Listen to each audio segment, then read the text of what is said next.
اور درس قرآن کریم کا آغاز سورہ القلم سے ہو رہا ہے. 68ویں سورت ہے, 68/1.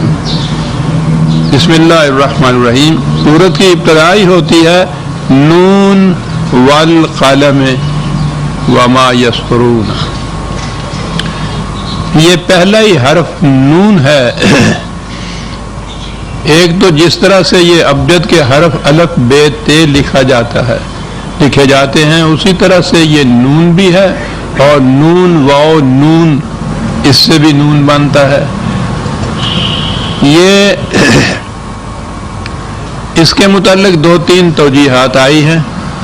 قدیم زمانے میں یہ جو ہمارے ہاں الفابیٹ جسے کہا جاتا ہے, ابجد کے حروف الف بے تے, یہ اس شکل میں نہیں ہوتے تھے, تصویروں میں یہ حروف لکھے جاتے تھے.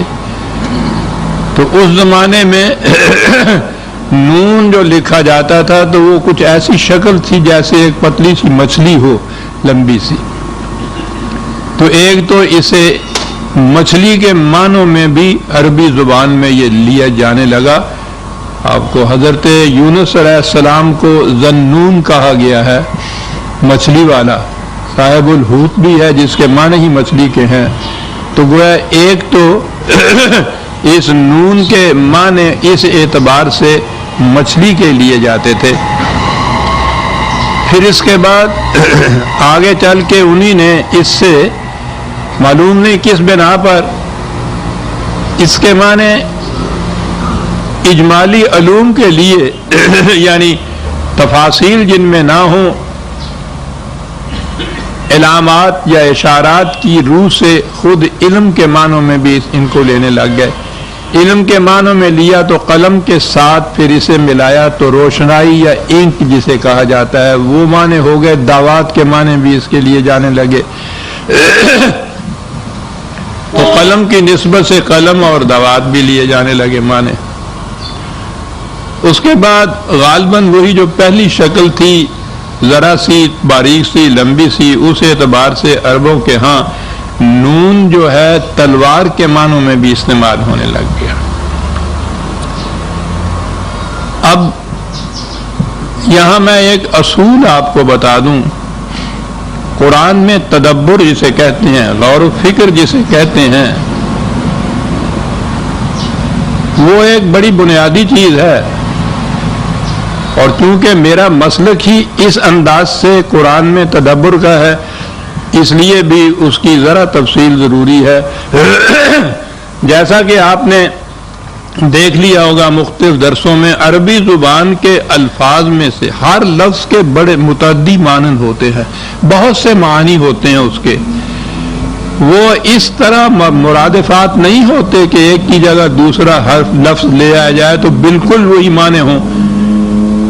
یہ تو شاعری کے لیے اصل میں فارس والوں نے یہ فارسی میں یہ چیز انداز اختیار کیا تھا کہ شہد بھی ہے اور انگبین بھی ہے, کیونکہ شعر کی نسبت سے مختلف الفاظ چاہیے. عربی زبان میں ایک ایک چیز کے لیے سینکڑوں الفاظ آتے ہیں, لیکن ان میں شیڈز جسے کہتے ہیں اتنا فرق ہوتا ہے معنی میں کہ کوئی لفظ بالکل بعین ہی انہی معنوں میں دوسری جگہ استعمال نہیں ہوتا.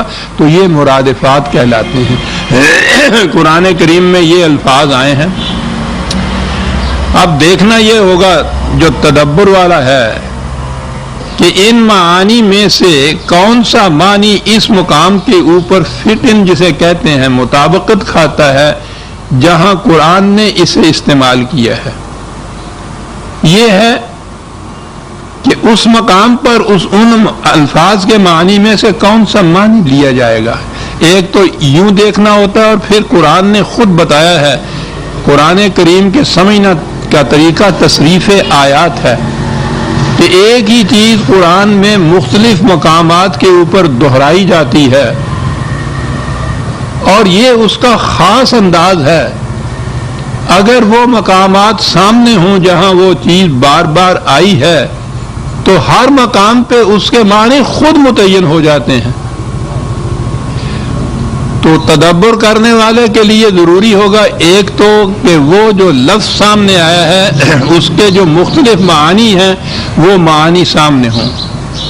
پھر دیکھنا یہ ہوگا اسے کہ اس میں سے کون سا معنی اس مقام پر جہاں یہ آیت میں لفظ آیا ہے وہاں یہ مطابقت کھاتا ہے، فٹ ان ہوتا ہے، اور اس کی سند اس کے پاس ہونی چاہیے۔ ایک تو لفظی معنی کی سند بہرحال وہ تو زبان کے اعتبار سے ہوگی، اور یہ جو معنی اس نے ان میں سے اس معنی کو منتخب کیا ہے اس کی سند یہ کہ قرآن کے دوسرے مقام کے اوپر یہ ان معنوں میں استعمال ہوا ہے۔ اگر دو سندیں اس کے پاس ہیں زبان کے اعتبار سے سند کے یہ معنی، یہ اس لفظ کے یہ معنی بھی لغت میں آتے ہیں، اور قرآن کریم کی دوسری آیات سے اس کے معانی جو مرتب یا متعین ہوتے ہیں وہ سامنے ہوں، دو چیزیں اگر اس کے سامنے ہوں تو یہ اس کا تدبر یا اجتہاد قرآن کا کہلائے گا۔ اب یہ ہو سکتا ہے کہ یہ شخص کسی ایک وقت میں ایک اپنے اسی تدبر سے ان معانی میں سے کسی ایک معنی کو لے، انسان ہے اس کی فکر جو ہے بڑھتی رہتی ہے، تدبر کی راہیں نئی نئی کھلتی رہتی ہیں، کسی اور مقام پہ اس نے دیکھا کہ یہ دوسرے معنی جو ہے وہ زیادہ موزوں نظر آتے ہیں تو وہ اسے اختیار کر سکتا ہے، اسے اختلاف نہیں کہا جائے گا۔ سند اس کے پاس وہ ہونی چاہیے کہ یہ جو معنی وہ لے رہا ہے زبان کے اعتبار سے عربوں کے ہاں مستعمل تھے، قرآن کریم کے دوسرے مقام سے اس کی تائید ہوتی ہے، اور تیسری چیز اور ہوتی ہے قرآن کریم کی ایک من حیث الکل بھی ایک تعلیم ہے، ایک تصور دیتا ہے، وہ اس کے اندر بھی اس کو فٹ ان ہونا چاہیے۔ مثلا وہ علم کی بڑی تعریف کرتا ہے، یہ کلی قرآن کا اصول ہے، کسی جگہ جہالت کی تعریف نہیں کی جائے گی کیونکہ یہ اس کے خلاف چلی جائے گی بات۔ یہ چیزیں سامنے ہوں تو پھر اسے کہتے ہیں تدبر فی القرآن۔ اب یہاں جہاں تک قلم کا تعلق قرآن نے یہاں بتایا ہے اس کے لیے تو ہمارے پاس قرآن کی واضح دلیل موجود ہے۔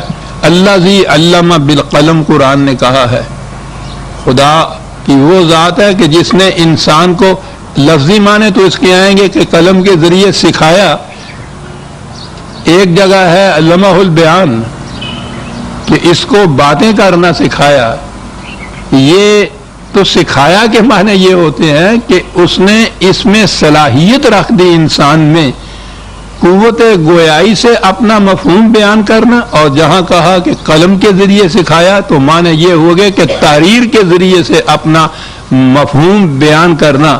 تو قرآن نے دونوں چیزیں کہی ہیں، قلم کے ذریعے تحریری طور پر بھی مفہوم بیان کرنا اور قوت گویائی سے بول کر بھی مفہوم بیان کرنا۔ تو قرآن سے سند مل گئی ہمیں کہ قلم جو یہاں ہے تو یہ تحریر کے ذریعے سے جو بات کی جائے گی یہ اس کے لیے آیا ہے، علم کے لیے بھی یہ آیا ہے۔ تو وما یسترون تو صاف نظر آتا ہے کہ تحریر کے معنی میں یہ بات آئی۔ اب اگر نون کے معنی یہاں کوئی روشنائی لیتا ہے، انک اس کے معنی لیتا ہے تو یہ اس اعتبار سے ٹھیک ہوں گے کہ قلم کے ساتھ یہ چیز کہی گئی، لیکن وہ جو دوسرے معنی ان کے ہاں تھے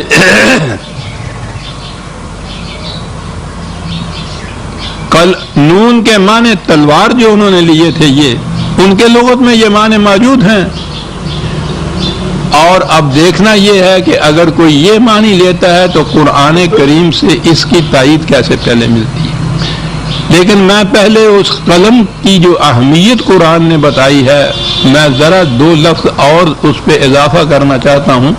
ایک تو عام تحریر بھی ہے، خصوصیت سے وحی کے ساتھ جو قرآن نے یہ کہا کہ انسان کو قلم کے ذریعے تحریر کے ذریعے بھی اس علم کی دنیا میں سندات تائیدات مقرر کرنے کی صلاحیت دی، وہی جو تھی اسے تو نہ قوت گویائی کہا جا سکتا ہے نہ تحریر کہا جا سکتا ہے، وہ تو ایک خصوصی چیز تھی جو انبیاء کے ساتھ ہی تھی، کیونکہ قرآن نے کہا ہے کہ جبریل نے اسے قلب نبوی پر نازل کیا۔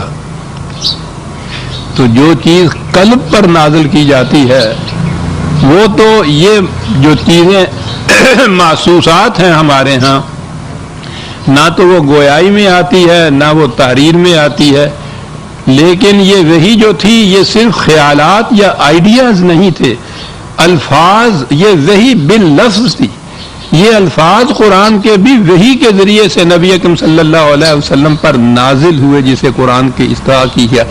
اب حضور نے اسے دوسروں تک پہنچایا تو پہلی چیز تو پہنچانے کی وہی بیان کی تھی، وہ گویائی کے ذریعے سے ان چیزوں کو دہرایا، صحابہ نے دہرایا، ان کو زبانی یاد کیا، وہ حصہ صرف گویائی کا آتا ہے، لیکن قلم کی اہمیت قرآن نے بتائی کہ اس کو تحریر میں بھی لایا گیا۔ اب قرآن کے دیگر مقامات میں موجود ہے یہ قرآن کو تحریر میں لانے والے جو کاتب تھے وحی کے، وہ قرآن نے کہا ہے کہ بڑے معزز، بڑے قابل اعتماد، بڑے دیانتدار تھے۔ تو گویا نظر آ گیا کہ قرآن کریم صرف زبانی کلامی نہیں رہتا تھا اس زمانے میں، بلکہ یہ لکھا جاتا تھا، اور قرآن نے تو کہا ہے کہ فی رق منشور، وہ ہرن کی چھال اس زمانے میں زیادہ مضبوط قسم کے کاغذ کی نوعیت میں تھی، اس کے اوپر قرآن کہتا ہے کہ یہ لکھا جایا کرتا تھا۔ تو قلم کے معنی تحریر کے اگر آپ لیتے ہیں تو قرآن سے تائید ملتی ہے، اور نظر آتا ہے کہ یہ وحی خداوندی حضور کے قلب پر القاء ہوتا تھا، حضور پھر الفاظ میں صحابہ کبار کو وہ دہرا کر الفاظ جو القاء ہوتے تھے، زبانی بھی یہ دہرایا جاتا تھا اور لکھا بھی جاتا تھا۔ تو یہ تینوں چیزیں جو ہیں یہ تو پہلے سے یہ آ گئی۔ نون کو اگر آپ روشنائی لیتے ہیں اور قلم کو یہی تحریر کا جو انداز ہے بیان کرنے کا وہ لیتے ہیں، تو اس کے ما یسترون کے ساتھ تینوں چیزیں یہ مل جاتی ہیں۔ اب دوسری چیز یہ ہے، واضح رہے یہاں کہ نبی اکرم صلی اللہ علیہ وسلم اور صحابہ کبار کے زمانے میں قرآن کے سوا کوئی دوسری چیز لکھی نہیں جاتی تھی۔ کوئی ثبوت نہیں ملتا کہ کوئی اور کتاب اس زمانے میں، اور اسلام سے پہلے تو عربوں کے ہاں کتاب ہی کوئی نہیں تھی، یہ قرآن ان کے ہاں پہلی کتاب ہے، اور اس کتاب کے دوران میں پہلے دور میں اس کے ساتھ دوسری کتاب ہی کوئی نہیں تھی، حتیٰ کہ مجموعہ احادیث کا جو مسلم ہے وہ صحیح ستہ میں بھی جو صحیحین جن کو کہتے ہیں، اس میں یہ پہلے دباچہ میں لکھا ہے یہ کہ رسول اللہ صلی اللہ علیہ وسلم نے یہ فرمایا یہ بات کہ مجھ سے قرآن کے سوا کوئی چیز نہ لکھو، جس نے کچھ لکھا ہو وہ اسے مٹا دے۔ تو گویا قرآن لکھا جاتا تھا اور قرآن کے سوا کوئی دوسری چیز لکھی ہوئی نہیں تھی۔ تو یہ چیز جو ہے یہ تو قرآن کی بابت آ گیا۔ یہ جو نون تلوار کے متعلق ہے، تلوار کی عظمت اور اہمیت تو قرآن کے ایک ایک صفحے سے موجود ہے۔ یہ جسے آپ جہاد کہتے ہیں، جس کے لیے وہ قتال کا لفظ ہے، جہاد تو ہر قسم کی کوشش کو کہا جاتا ہے نا، ساری زندگی جد و جہد میں جو گزرتی ہے وہ اسے جہاد کہتے ہیں۔ اس کی آخری منزل ہے جو میدان جنگ میں جا کے کوشش کرنی پڑتی ہے، اس کے لیے قتال کا لفظ آیا ہے، جو عام معنی میں جنگ یا وار جسے کہا جاتا ہے۔ تو وہ تو قرآن بھرا پڑا ہے ان سے، اور نبی اکرم صلی اللہ علیہ وسلم اور پہلا دور جو ہے ہمارے ہاں کا، اس میں تو حضور کی خود عمر شریف کے کچھ سن 7 ہجری تک یہ ساری مسلسل جنگوں کی ہی تفسیر ہے، یہ ساری کی ساری اسی میں گزری وہ، تو اس سے تو تلوار کی عظمت موجود ہے۔ لیکن قرآن نے اپنے انداز میں ایک بات کہی ہے، وہ جہاں تلوار کی عظمت ہی نہیں بلکہ یہ جو سارا جسے کہتے ہیں نا پروسیس، سارا اسلوب اور طریقہ کار جو ہے تبلیغ نبوی کا، قیام دین کا، ایک سورت کے چند الفاظ میں وہ چیز آ گئی ہے۔ اور ویسے تو قرآن کا کون سا مقام ہے کہ جس میں کرشمہ دامن دل می کشد کے جا ہی جاس، وہاں سے نگاہ کے دامن کو وہ کرشمے کھینچتے ہیں کہ یہی کھڑا ہو جا، لیکن بعض مقام یا یوں کہیے کہ ہمارے ذوق کے مطابق بہت ہی ابھرے ہوئے ہوتے ہیں۔ سورہ الحدید